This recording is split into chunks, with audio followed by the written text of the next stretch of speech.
অবাঞ্ছিত কবিতা বিদ্যুৎ তরফদার। জলের হৃদয় শিক্ষিত বেকারের, কেউ তাকায় না ফিরে অসময়ে। করুণার দৃষ্টি সর্বত্র, পাত্রীর বাবা পাত্রীও বিরক্তির চোখে তাকায়।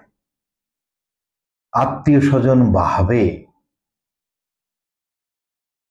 কখন যাবে আপদটা। পাড়ার প্রতিদ্বন্দ্বীরা মুখ টিপে হাসে, এরই মধ্যে প্রেম জাগে। কামনার হাতছানি কিন্তু কে কার, সবই অর্থের বশ। বেশ্যাও গালি পারে, কুকুরও ভালো আছে শিক্ষিত বেকার যুবকের চেয়ে।